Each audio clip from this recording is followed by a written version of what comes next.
kadalaga gidungga patay human midepensa sa kaugalingon sa lalaking kalit misud sa iyang kwarto nitong Biyernes pasado alas 3 sa kadlawon.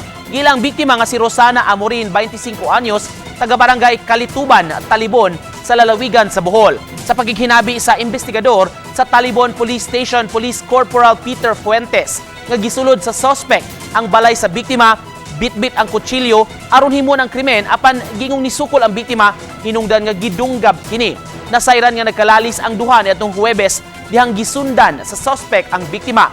Patay diha ang dalagang biktima nga nakaangkon ug upat ka sama dinunggaban sa iyang dughan ug likod. Samtang daling nadakpan ang suspect kinsa silingan rasab sa biktima ilang si Gerald Garcia, 22 anyos, residente sa Maong Dapit. Gingong napriso na kaniadto ang suspect sa susamang kaso sa pagpanunggab apan nakagawas ra kini.